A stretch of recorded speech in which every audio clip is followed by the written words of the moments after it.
ভালোবেসে বিয়ে করেছিলাম বলে বাবা মা এতটাই মৃত্যু কামনা করেছিল যে আল্লাহ তা কবুল করে নিয়েছে। যখন ক্লাস 9-এ পড়াশোনা করতাম, আমার স্বামী তখন ইন্টার ফার্স্ট ইয়ারে পড়াশোনা করতেন। তনির বয়স একদম কম ছিল। আমার শ্বশুর বাড়ির পক্ষে থেকেও কেউ মেনে নিচ্ছিল না, আমার বাবার বাড়ির পক্ষে থেকেও কেউ মেনে নিচ্ছিল না। এরপর আমরা লুকিয়ে দুইজন বিয়ে করে ফেলি। করার পর আমার স্বামী তো পড়াশোনা করে, কোনো চাকরি বাকরি কিছু করে না। তার বাবা মার হাত পায়ে ধরে আমরা মাফ চাইলাম যে আমরা যা করেছি ভুল করেছি, এখন আপনারা আমাদেরকে মাফ করে দেন। স্বামীরা ছিল এক ভাই এক বোন। যেহেতু একটা ছেলে, এর জন্য আমার শাশুড়ির রিকোয়েস্টে আমার শ্বশুরে মেনে নিয়েছিল। তো আমাকে কখনোই দেখতে পারতো না আমার শ্বশুর বাড়ির লোকজন। কম করতে করতে একটা বছর চলে গেল। 1 বছর পরে আমি জানতে পারলাম আমি মা হব। এমনিতেই আমার বয়সটা ছিল একদমই কম, তারপরেও আবার বাচ্চার মা হতে চলেছি। সে একটা কাজ কাম করতে পারতাম না, এর জন্য উঠতে বসতে আমাকে সব সময় খোঁটা দেওয়া হতো, অপমান করা হতো, এমনকি আমাকে মায়ের ধরু করা হতো। শাশুড়ি যাও একটু আমাকে দেখতে চাইতো বা দেখতে পারতো, আমার শ্বশুর কিন্তু আমার শাশুড়িকে বলে দিয়েছিল খুব কড়াভাবে যে ওর সাথে কোনো কথা নেই, আমাদের ওর সাথে কোনো সম্পর্ক নেই।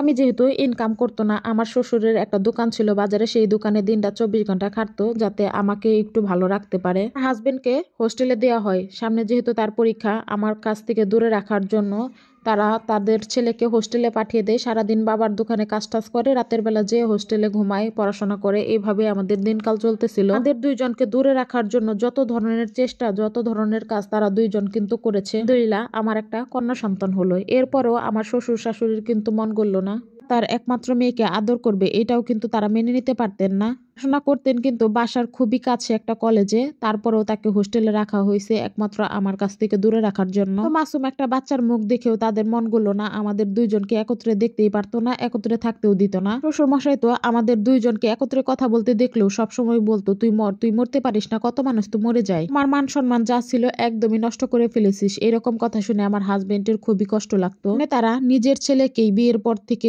দেখতে পারে না, সেখানে আমাকে আর কি দেখবে আপনারাই বলেন। আমার মেয়েটাকে নিয়ে অবহেলায় দিন কাটাইতেছিলাম, আর এদিকে কিন্তু আমাকে বাপের বাড়িও যেতে দেয় না।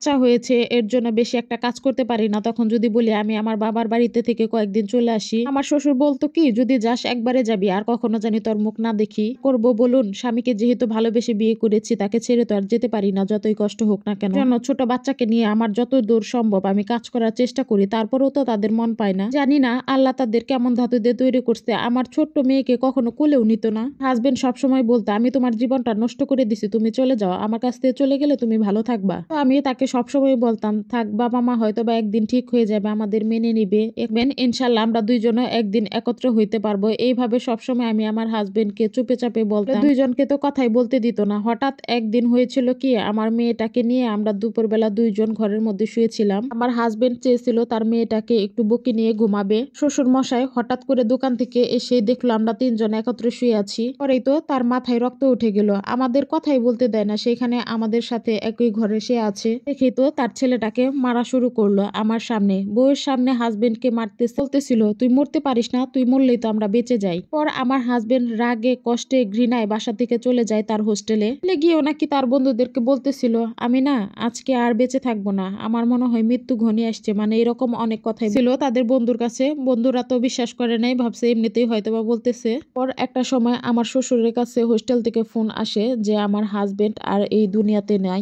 করেন আমার শ্বশুর এমন একটা নিষ্ঠুর মানুষ যে তার চোখে 2টা ফোঁটা পানি পর্যন্ত আসে নাই। আমার হাজবেন্ডের মৃত্যুর খবর শুনে আমার তো পায়ের নিচের মাটি সরে গেছে, কারণ আমার বাচ্চাটার বয়স মাত্র 3 মাস। আমার শ্বশুর বাড়ির কেউ আমাকে দেখতেও পারে না, আমি এই বাচ্চাটাকে নিয়ে কোথায় যাব আপনারাই বলেন। হাজবেন্ড মারা গেছে 1 মাস, আর এদিকে তো আমার শ্বশুর বাড়ির লোকেরা আমাকে আগেই দেখতে পারতো না। এখন আমি কি করব, বাবার বাড়ি গিয়েও তো কোনো লাভ নাই, কারণ সেখানেও তো আমাকে মেনে নেয়নি। এবং ভাইদের সবাইকে আমি বলতেছি বাবা মার ইচ্ছার বিরুদ্ধে কেউ কোনো কাজ করবেন না। কথাগুলা ছিল কিন্তু একদমই বাস্তব কথা। আমাকে একটা আপু মেসেজ করে পাঠিয়েছিল, আপনারাও চাইলে কিন্তু আপনাদের কথাগুলা এভাবে আমাকে মেসেজ করে পাঠাতে পারেন। আমার এই ভিডিওটি আপনাদের কাছে কেমন লাগলো অবশ্যই কিন্তু কমেন্ট করে জানাবেন। সবাই ভালো থাকবেন, আল্লাহ হাফেজ, আসসালামু আলাইকুম।